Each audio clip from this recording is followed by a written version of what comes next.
Good evening. He was an innocent victim, targeted, investigators believe, at random. A 20-year-old U of T student shot and killed on campus just before Christmas. Tonight, a 28-year-old man is facing a murder charge in a shooting police believe was planned and deliberate.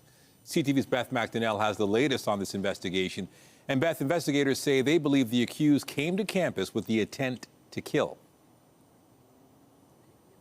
Nathan, Toronto police say the young man killed was from India and was a bright student.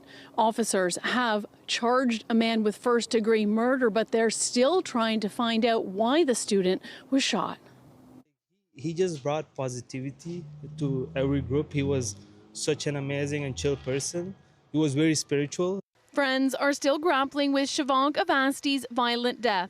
The 20-year-old third-year U of T Scarborough student was shot and killed on campus in the afternoon of December 23rd in a wooded area known as the Valley on the well-traveled Highland Creek Trail. Kashif Isar was in Avasti's lab group and says he was active on campus with cheerleading and powerlifting. He just brought that, that chillness to the group. Like, you were happy to talk to him type thing. He taught me how to do lifting in a gym. He was a very good person.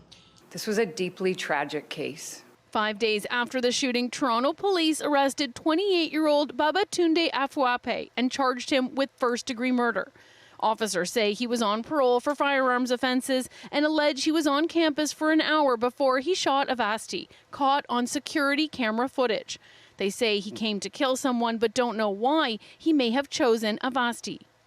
Based on our investigation, we do not believe that the accused and the victim were known to each other.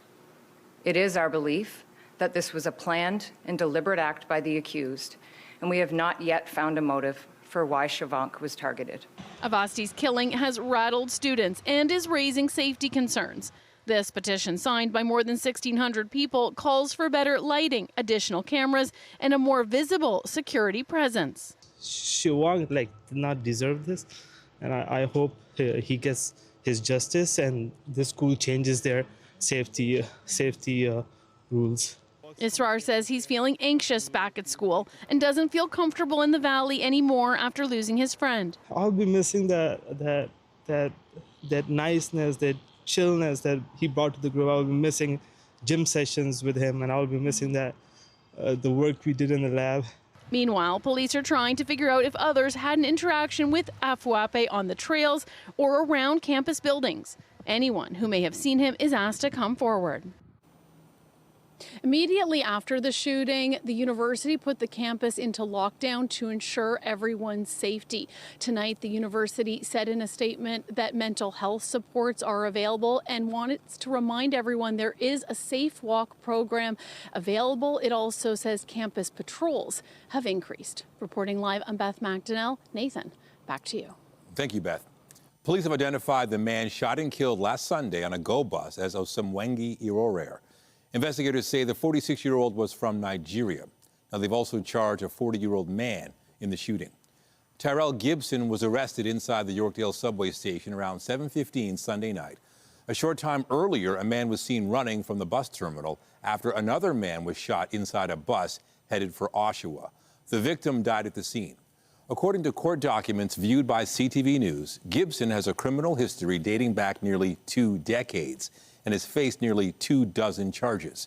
He was charged with attempted murder on 2 different occasions in 2013, eventually pleading guilty to a lesser offense in both cases. Gibson was issued a lifetime weapons ban in 2015 and received an 8-year sentence in 2017. However, it's unclear how much time he actually served. We have a developing story on line 2 this hour. Police are on the scene at Dufferin Station after 2 people were stabbed late this afternoon. Police and paramedics responded to the subway station at Dufferin and Bloor after 4:30 for reports of a stabbing and found 2 victims. There's no word on the extent of their injuries. The suspect, described as a white male with short blonde hair, an orange construction jacket and black hat, fled the scene. The TTC says trains are not stopping at Dufferin Station as they investigate. And just ahead, dramatic video as a Brampton home is shot up in an alleged extortion attempt. Tonight, we speak to the homeowner about the incident and why he and his family will never return to their home. But first, a look at the forecast. Here's a live look outside this hour. Not quite as messy out there compared to last night. It's mild, and we're going to stay above seasonal for the next few days. But there is a catch. Lindsay Morrison has a look at the current conditions. Hey, Lindsay. Yeah, Nathan, it's possible that by the end of this work and school week, we could be breaking temperature records. So, yes, it is mild. There is a catch, which we will get to. Right now, though, it is mostly cloudy out there. A little bit of mist, little drizzle in spots. And we're watching for the possibility of fog developing after midnight.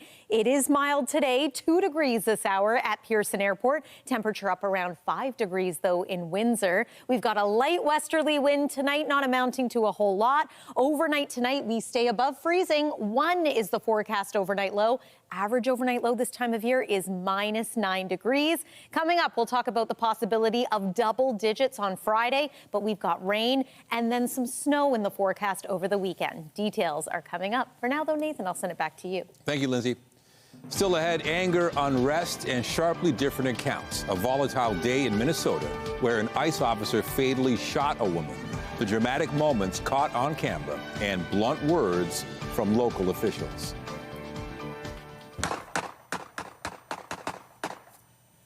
Shots fired in a Brampton neighborhood. A gunman is recorded opening fire into this home in an alleged extortion attempt. And tonight, the homeowner is speaking out about the attack and the fears he has for himself and his family. Our Jan.7 spoke to that man, and he joins us live with more. John. Well, Michelle, as you just saw, the gunman fired those shots into the home. But here's what happened next. The next day, they sent the video of that shooting to the homeowner, demanding hundreds of thousands of dollars in cash. This video obtained by CTV News shows the gunman firing at least 8 shots at a Brampton home last weekend. It was recorded by someone working with the gunman who was sitting in the car. A neighbor's camera also picked up the shooting. You can see it in the top left of your screen. Bullets smashed through the cars parked on the driveway and the garage door. The homeowner, his wife, and small child were inside. They were not hurt. The next day, this video showing the gunman firing the shots was sent to the homeowner and a text message with a demand for $500,000. We were able to connect with the homeowner today during a Zoom interview. He asked that we not identify him. I got a call on WhatsApp. First, they sent me the video, and then they called me, and they said, we did that yesterday, and it was on you. It was for you. We need that. We need money. You have 1 day, or else if you will not pay, we'll kill your family and you. The homeowner and his family have fled Brampton. He says he came to Canada from India 3 years ago. He's a small business owner operating an immigration and education consulting company. He told the suspects he didn't have $500,000, and he has no idea why he would have been targeted. His home is located near Sandalwood Parkway and Credit View Road in Brampton. Peel Police data shows more than 400 extortion cases were reported last year. And last month, Brampton's mayor called on the federal and provincial governments for help to crack down on these extortion cases. This is not stopping. We heard so many other cases in Brampton for the extortion. If a small businessman like me is starting getting the extortion calls, then how the people will come to the Canada? As for the latest incident, investigators confirm it is an active case. This incident is being investigated by our Peel Police Extortion Investigations Task Force. The victim, meanwhile, says he will never go back to his Brampton home. And the Brampton's mayor has also written to the Prime Minister. He's asking for additional funding for a task force to deal with some of these extortion cases in Peel region. Reporting live, I'm Jan.7, and I'll send it back to you. Thank you, John. And meanwhile, for the second time in the past few months, shots were fired at the same home in Richmond Hill early this morning. CTV's Mike Walker has the details on the residence that continues to be targeted by gunfire. Multiple gunshots fired at this large unoccupied house in Richmond Hill. A bullet striking the door of a security vehicle parked in the driveway. Police say a security guard inside that vehicle wasn't injured. It's scary. It's a very peaceful neighborhood. Investigators say this was a targeted drive-by shooting that happened just before 5 this morning at the large house on Bryson Drive. 2 or more suspects in a gray Honda SUV drove by the house on Bryson Street and shot at the residents. This is the second time in 3 months shots have been fired at this home. Police say there was a similar drive-by shooting back in November. No one was hurt in that incident. We have our firearm investigative team are in charge leading the investigations, and they were looking at if there's any connections between tonight's incidents and the incidents that happened in November. Neighbors say the boarded up front door is from the first shooting incident. Many tell us they don't know who the owner is. And at this point, police have not revealed a motive for both incidents. Not coincidental that somebody drives to the same place to shoot at it. So that means that there is something going on. This morning, investigators were using metal detectors to collect evidence. Police say there is no threat to public safety because this is a targeted shooting. But people who live nearby are now fearing for their safety. But this is scary, of course. There's a lot of kids living around this neighborhood. Honestly, I don't want to go out because I don't know when it can happen again. The crime rates have definitely gone up, right, in the past little while. I mean, and especially like sensational incidents like this. I mean, I don't feel good about it. There are several security cameras at the property, as well as nearby gated homes. Footage investigators are combing through to identify the suspects. Mike Walker, CTV News, Richmond Hill. Toronto police are sharing new details about a series of violent incidents we told you about on Sunday that include the stabbing of an officer. That afternoon, it's reported a suspect tried to start a fire in a residence near Bathurst and Bloor. He then allegedly assaulted a victim with an edged weapon in another nearby home, along with someone who intervened. Police say when they found the suspect near the lakeshore, he jumped into the water and assaulted an officer while he was being pulled out. The officer, 2 victims, and the suspect all suffer non-life-threatening injuries. 32-year-old Variant Blutar of Toronto faces charges including attempted murder and failed to comply with probation. The Ontario Fire Marshal's office is investigating a deadly fire in Peterborough. Emergency crews were called to a home in the area of McDonald Street and Park Street North around 3:30 this morning. A 27-year-old man was rushed to hospital where he later died. 2 other people were also taken to hospital for treatment. There's been no word on their conditions. The cause of this fire is under investigation. While in Oakville, a pedestrian was struck and injured by a bus today. Halton police say this happened just before noon near Trafalgar Road and McCraney Street. The woman was taken to hospital with serious injuries. Roads in the area have since reopened and no other injuries have been reported. We now know what the city's 2026 budget ask will be of Torontonians, set to be released tomorrow. It'll come with a proposed tax increase of 2.2%. It comes as the TTC asks council for more money for its spending plan. CTV's Natalie Johnson reports. Full speed ahead on a shiny new spending plan.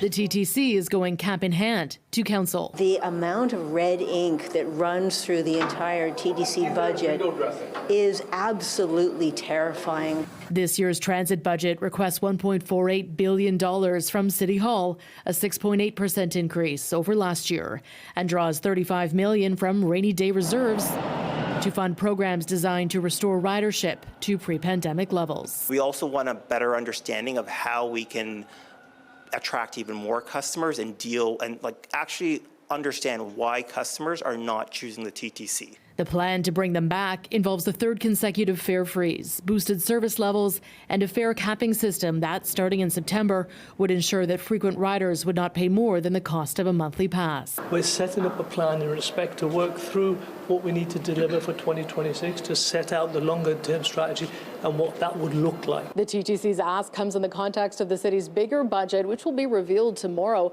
The mayor has said that the 2026 property tax increase won't be quite as high as in the past 2 years. Last year, the tax increase was 6.9% on the heels of a 9.5% increase the year before, the largest since amalgamation. Late today, the mayor's office confirming an olive branch to Toronto taxpayers, a 2.2% increase, well below Olivia Chow's previous hikes. I'm hearing from Torontonians that they recognize that there needs to be a property tax rate that can invest in the services that they rely on every day. People aren't seeing better performance. They're not seeing the results. They feel like they're paying more and they're getting less. The details still to come include whether the modest hike will require rating the reserves. Similar to the TTC strategy as the clock ticks closer to the campaign. It's wonderful to be able to knock on doors in an election year with service increases and no fare increase and fare capping, and those are all good things. An election year budget to win back both riders and voters. Natalie Johnson, CTV News. Below the border, tensions are high in Minneapolis tonight, where a woman was fatally shot by an ICE agent today. As investigators work the scene, the footage that has since emerged is fueling anger and sharply different accounts. And we want to warn you, this story contains graphic content. CTV's Allison Hurst joins us with the very latest on the situation, sparking fears of an escalation of outrage and also prompting the governor to put the Minnesota National Guard on notice. Allison. Waltz says he has issued a warning order for the Minnesota National Guard troops, which means he has given them a heads up and put them on standby in case they need them to respond. Anger is boiling over on the streets of Minneapolis amid a dramatic escalation during immigration enforcement operations in that city. I heard 2 gunshots and a car crash, a really hard car crash, and then I heard yelling. Footage shows ICE agents walking up to an SUV, one trying to open the driver's door. No! When the vehicle pulls forward, another agent fires the fatal shots, killing a 37-year-old woman. The one guy said that they reached for her door handle and then she took off and then he shot her through the windshield and shot her in the face. Homeland Security Secretary Kristi Noem described the incident as an act of domestic terrorism carried out against ICE officers. What happened was our ICE officers were out in an enforcement action. They got stuck in the snow because of the adverse weather that is in Minneapolis. They were attempting to push out their vehicle and a woman attacked them and those surrounding them and attempted to run them over and ram them with her vehicle. But local and state representatives reject that description, with Governor Tim Walz posting on social media, "I've seen the video, don't believe this propaganda machine." What we're seeing is the consequences of governance designed to generate fear, headlines, and conflict. It's governing by reality TV. And today that recklessness cost someone their life. Having seen the video of myself, I want to tell everybody directly, that is This was an agent recklessly using power that resulted in somebody dying. The Twin Cities have been on edge since the Department of Homeland Security announced Tuesday that it had launched the operation, which is at least partly tied to allegations of fraud involving Somali residents. Noem says they've deployed more than 2,000 officers and have made hundreds of arrests. Mayor Jacob Frey has this message to ICE. To ICE, get the out of Minneapolis. As the streets fill with angry citizens, the governor is calling for calm, saying protesting is a patriotic duty, but that it must be done peacefully. U.S. President Donald Trump also posted to social media about that video, calling it a horrible thing to watch. He says the ICE agent is recovering in hospital and that the situation is being studied in its entirety. But, quote, the reason these incidents are happening is because the radical left is threatening, assaulting, and targeting our law enforcement officers and ICE agents on a daily basis. Reporting live, I'm Allison Hurst. Michelle, back to you. Thank you, Allison.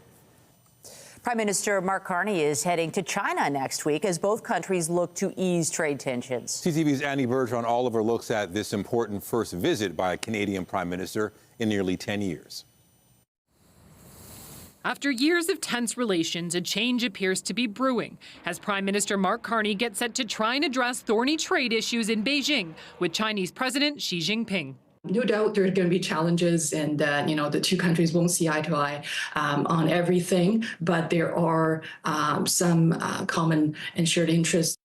Next week's visit will be the first by a Canadian Prime Minister in nearly a decade, and the first since China arrested and eventually released Canadians Michael Kovrig and Michael Spavor in retaliation for Canada's detention of Huawei's Meng Wanzhou. One of the biggest flashpoints that's expected to come up, tariffs. Canada imposed a 100% tariff on Chinese electric vehicles in 2024, a move met by China, who implemented a punishing 100% tariff on canola oil and a 25% tariff on certain pork, fish, and seafood products. We hope that there'd be tariffs, removed immediately. But as I say, this, history has said that the removal of those tariffs does take some time. But while this three-day trip is being viewed as a relationship reset, experts say Canada has to be cautious not to trigger any alarm bells in Washington, with negotiations on the North American trade deal set to begin later this year. If we are seen to go too far down the path of befriending China, we know who in Washington is going to be irritated by that. But while tariffs are expected to loom large, the Prime Minister's office says energy, agriculture, and international security are all up for discussion. Annie Bergeron-Oliver, CTV News, Ottawa. Meanwhile, Chrystia Freeland will resign as a member of Parliament on Friday. The former Deputy Prime Minister accepted a voluntary role as an unpaid economic advisor to Ukraine's president on Monday. Later that day, the longtime Liberal said she would step down as an MP within weeks. She then faced criticism from opposition members who said she should have resigned before taking a job advising a foreign government while still an MP. Her departure from Parliament will mean a by-election in the riding of University Rosedale. Well, after the capture of Venezuela's dictator, Nicolas Maduro, the Trump administration is moving in to control the country's oil, from selling it to the seizure of 2 tankers in an early morning raid. CTV's Joy Malbin has the details. Dramatic pictures posted by the Trump administration show the U.S. Coast Guard boarding a Russian-flagged oil tanker after chasing it in the North Atlantic for 2 weeks and risking a conflict with the Kremlin. Moscow officials angrily called the U.S. seizure outright piracy. Another vessel captured in the Caribbean, U.S. forces seen rappelling onto the deck of an empty vessel called the Sophia. Both ships accused of violating U.S. sanctions after the Trump administration ordered a blockade of Venezuelan oil, capturing its president Nicolas Maduro in a daring raid, accusing him of operating a narco-terrorist regime. So our military is prepared to continue this. As he said, the president, when he speaks, he means it.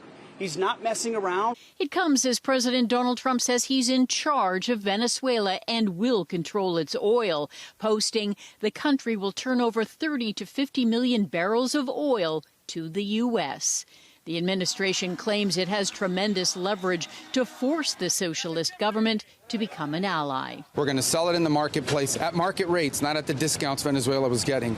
That money will then be handled in such a way that we will control how it is dispersed in a way that benefits the Venezuelan people, not corruption, not the regime. After a classified briefing, several lawmakers are critical of Trump's attempt to reshape the world order. This is an insane plan. They are talking about stealing the Venezuelan oil at gunpoint. I am totally dissatisfied about their answers of going into other countries. The Trump administration intends to oversee the sale of Venezuela's oil indefinitely, as President Trump plans to meet with major U.S. oil executives Friday about restarting drilling in Venezuela. Joy Malbin, CTV News, Washington. The Trump administration's national security strategy to dominate the Western Hemisphere may include plans to take over the Danish territory of Greenland. And Greenlanders no longer consider the U.S. president's words as empty threats. CTV senior correspondent Judy Trin reports. Greenland's vast expanse contains valuable, untapped natural resources.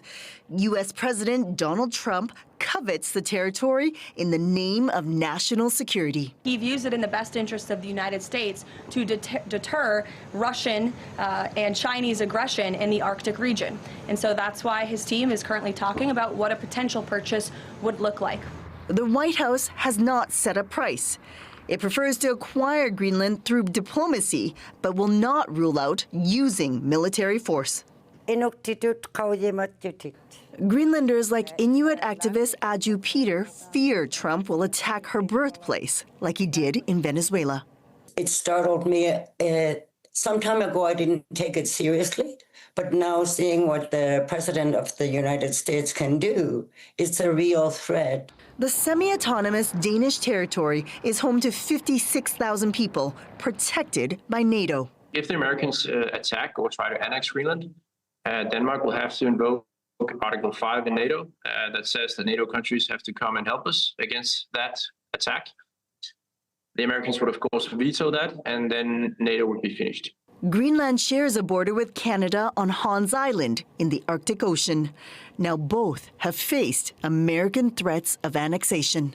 We stand with Denmark, we stand with Greenland.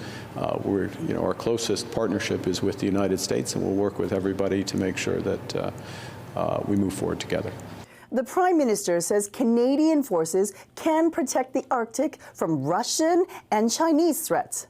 What the military alliance can't do is protect member nations from an ally.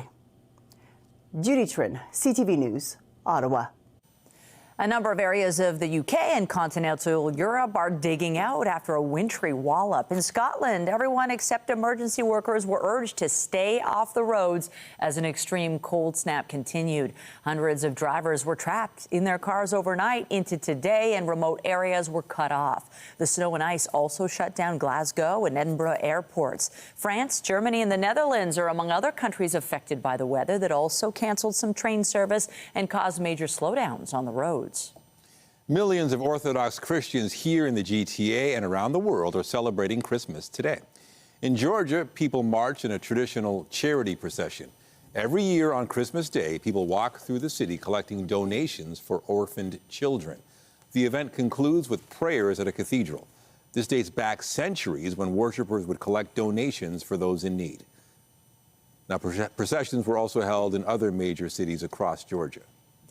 Coming up, a mother's quest to raise awareness about a rare genetic disorder that is often undiagnosed and can be life-threatening. Her story just ahead. And I'm Pat Foran. Coming up on Consumer Alert, are you planning to buy a new car this year? If you are, get ready to pay more. Prices remain high and show no signs of coming down. We have some advice that can help you save money, whether you're buying new or used. That story is just ahead. Well, at this time of year, our average daytime high is about -2 degrees. It is, of course, January after all. But the next couple of days, we're experiencing a little bit of a thaw. Beginning tomorrow, forecast daytime high 5 degrees. The temperature could be double that by Friday. We're going to talk about the potential for some rain and maybe even some localized flooding, though, coming up. Stay with us. CTV News will be back in 2 minutes. When you see it happen, send it to CTV News. Text 10400 from your screen to ours. Text 10400. New vehicles are becoming a luxury item for many drivers as prices hit record highs with little relief in sight. The industry had mostly recovered from pandemic supply chain issues, only to be hit hard by inflation, tariffs, and other factors. Here's Pat Foran with a Consumer Alert. Pat. Thanks, Michelle and Nathan. Car prices have gone up so much, the average price of a used car is almost the same price as what a new car sold for 7 years ago. But many of us need a vehicle to get around. If you have to buy one, there are things you can do to try and save money. If you're in the market for a new vehicle, get ready for sticker shock. According to Auto Trader, a new car in 2019 sold for about $40,000. In 2025, the average price jumped to more than $63,000. The median price of a used car 6 years ago was just under $19,000. Last year, the price almost doubled to more than $35,000. This is the new norm.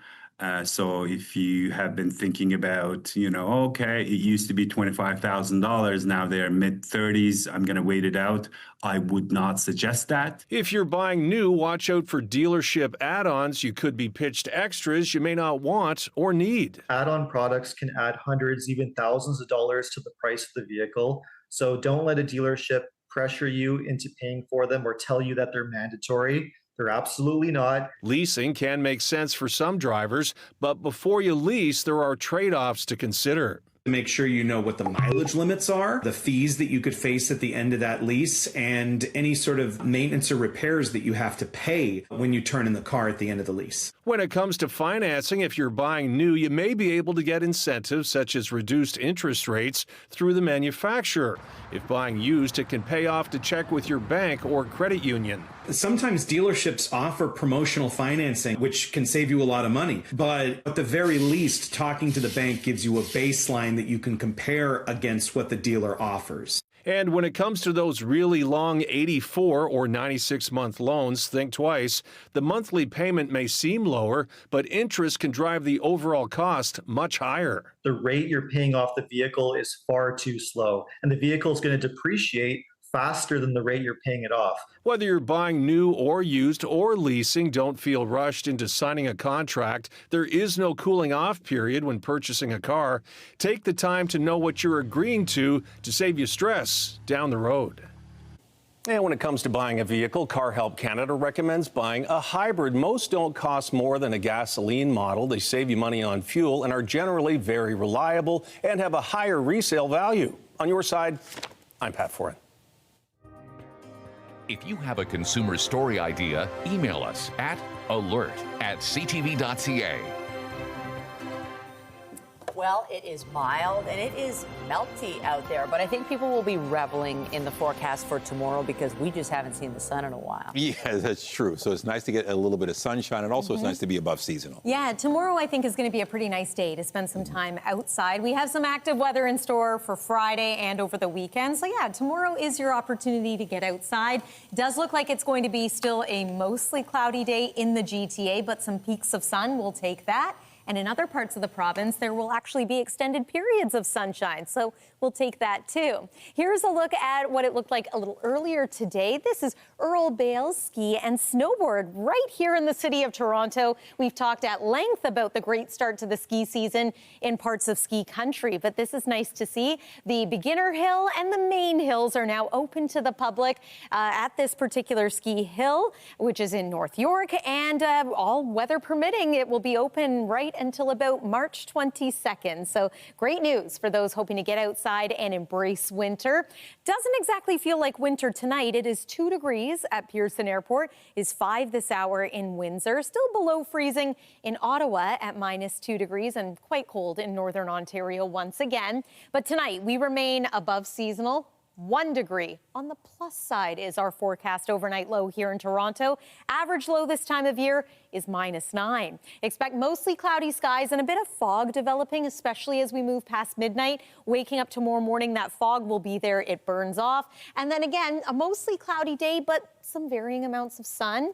Fingers crossed. And 5 degrees is our forecast daytime high. Most communities hovered near 2-3 degrees today, so this would be a further improvement. Again, some sunshine clearing. That's expected around Niagara region and around Georgian Bay tomorrow too. Collingwood 4 degrees. 6 expected for you in Burlington, and a nice looking day in Huntsville. But again, lots of melting going to be happening, especially outside of the GTA. The snowbanks are very high. So one thing you could do is try your best to keep snow and ice away from any storm drains as the water begins to melt. It could pool on some roads, driveways, and parking lots. All is pretty quiet tonight on the satellite and radar, and will be through the day tomorrow. But our next disturbance is developing stateside right now, and this one does look like it's going to bring us another shot of rain, maybe 5 millimeters in Toronto, up to 15 millimeters elsewhere. And this is mainly going to be a Thursday overnight and into Friday setup. There's our sunny breaks into tomorrow in some areas. Fingers crossed again that we're going to see some sun here in the GTA. Wet weather moves through in the overnight hours, will be with us through the morning. There's the front moving through Friday afternoon. Behind this, we're going to cool down a little bit. Double-digit temperatures possible early Friday, and then cooler conditions for the weekend. Look what starts to creep in during the day on Saturday. That's the next round of active weather, likely to start off as some rain and then change over to some snow. 10 degrees, the forecast high for Friday, perhaps even temperature going even higher than that in some places. But 3 degrees daytime temperature on Saturday, overnight low -2, and then Sunday is going to look and feel a lot more like January, with some flurries in the forecast as well. That's your look at the weather. Nathan, over to you. Thank you, Lindsay.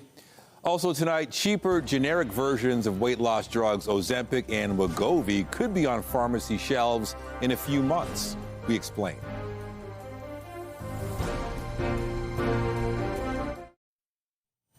A GTA family is sharing their grief in an effort to raise awareness of a silent killer. An undetected genetic condition claimed the life of a pregnant 28-year-old and her unborn child. And now her family wants people to be aware of the symptoms. CTV's Sean Leathong has the story. Just so funny. Carrie Ann Hall can only look at pictures of her daughter Katie and think about a life that could have been much different if someone had been able to put the pieces together.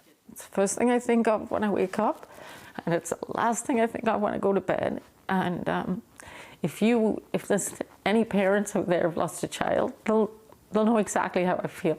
Her 28-year-old daughter, Katie Pryla, was 8 months pregnant with her first child in the fall of 2023, something that had been a life goal. She just loved children.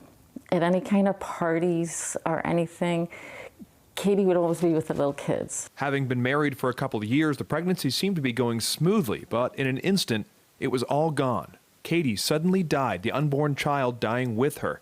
They would later learn that Katie had undiagnosed Marfan syndrome and had suffered an aortic dissection while at home in October 2023. She was the glue in our family. Marfan syndrome is a genetic connective tissue disorder which can present in a number of ways. She had a lot of the markers from Marfan. Growing up, Hall says her daughter had a long medical history, diagnosed with scoliosis as a young girl requiring surgery, issues with vision and her bones. Katie was a patient at Sick Kids for a decade, but nobody put it all together. It's the stars in the sky. You just see stars in the sky. They didn't see the constellation.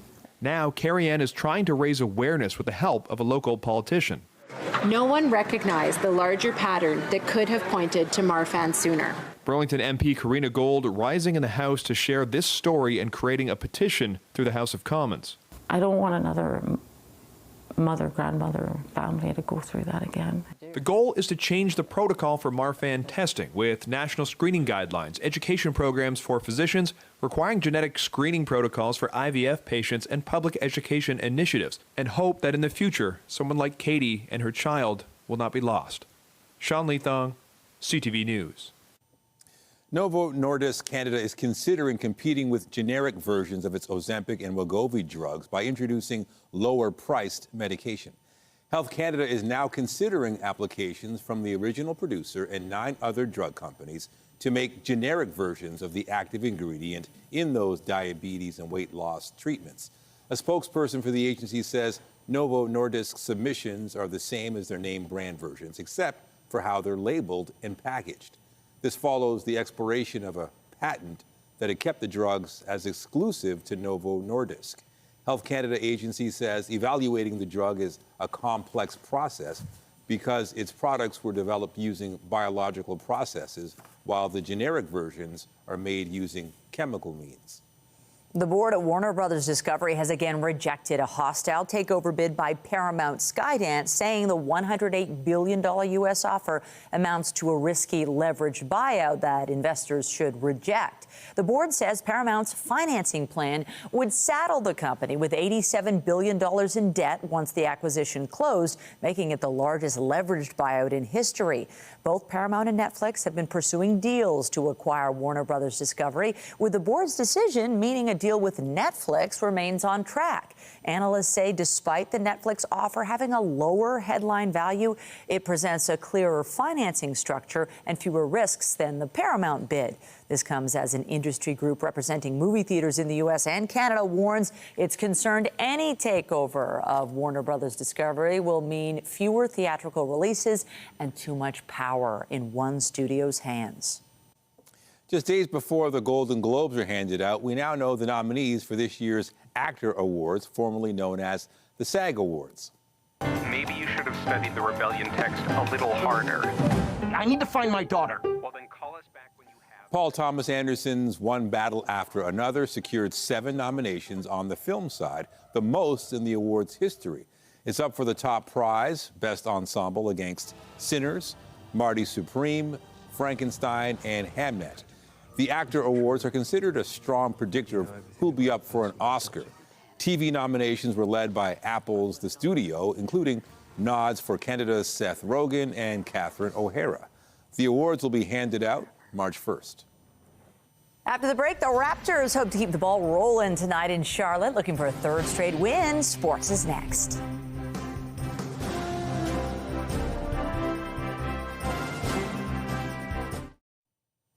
Washington is wasting no time taking control of the oil industry in Venezuela, and that poses a risk to Canada's industry. BNN Bloomberg's Morella Fernandez has more. The U.S. now says it will control Venezuela's oil industry indefinitely. Washington also says it's importing over $2 billion worth of oil from Venezuela. The barrels of heavy crude will be refined in the U.S. The news sent the global price of oil down today. But Canadian crude has been clipping all week, with concerns that the heavy, sour crude Venezuela will export will compete with the similar Canadian product. Home sales in Toronto dropped almost 9% in December from the same month in 2024. The average selling price also dropped over 5%. When you step back and look at all of 2025, sales were down over 11%, even though inventory was up over 10%. Tim Hortons is sponsoring the Olympics and Paralympics. The iconic Canadian brand has never backed the games before. It means athletes will be able to enjoy a Tim's double-double when competing in Italy next month. But the partnership will also benefit Tim's loyalty customers, because every Canadian gold medal will mean freebies for them. Here are the closing numbers for the day. The Canadian dollar is down to 72.16. West Texas Intermediate is down to 56.32. Western Canadian Select down over $1 to 43.05. And the TSX lost 271 points today, but remains above 32,000. Those are your business headlines. I'm Marilla Fernandez. The Business Report is brought to you by Canadian Western Bank, the bank built for business. As the province joins other employers in scaling back hybrid work rules, office vacancy rates across the country dropped last year for the first time since the pandemic. Real estate services company CBRE says 18% of office space stood empty at the end of 2025, and that's down from the 18.7% a year earlier, although still higher than around 11% at the end of 2019. The report says Toronto accounted for most of the new space leased, making up for losses in markets like Ottawa and Calgary. For veterans or Canadian Armed Forces members who rely on public transit, the new year means expanded free travel privileges. Back in March, Metrolinx announced those service members would be able to ride GO Transit for free. Now they are also able to board the Up Express without tapping. Officials say riders taking advantage of the fare exemption should make sure they carry proper National Defense ID. Home sales in the GTA fell last month as buyers remained on the sidelines amid a lack of confidence in the economy. For households that have been considering purchasing a home, I think they've recognized that there's a lot more choice out there, which means they also have a lot more negotiating power. And that's one of the reasons why we've seen selling prices edge lower as well over the past years, is people that have been active in the marketplace have been able to negotiate better deals and say what they saw, in 2024. And that's another reason why affordability has improved.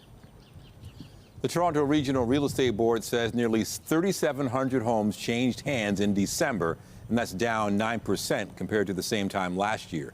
The average selling price also dropped 5% compared to 2024. It was just over $1 million last month. Summer may be the furthest thing from many Torontonians' minds right now, but the city is making preparations for a return of a seasonal staple. Applications are now open for the 2026 Cafe TO Curb Lane program. It allows restaurants and bars to expand their outdoor seating space by temporarily taking over a lane on the roadway. Other parts of the program permit patios on sidewalks and some private spaces. The initiative was first launched as a pandemic response tool in 2020. And the city says around 1,500 establishments took advantage last year. And Cafe TO Curb Lane applications are due by noon, February 11th. The company behind a popular online chat platform is considering going public. Bloomberg News reports Discord made a confidential filing in the United States for an IPO. The platform has an estimated 200 million users per month and is popular among gamers and streamers.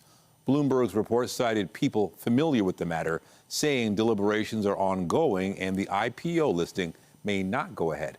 A spokesperson for Discord said the company's priorities are user experience and building a strong, sustainable business. In sports, the Toronto Raptors are on the road tonight looking for their third straight win.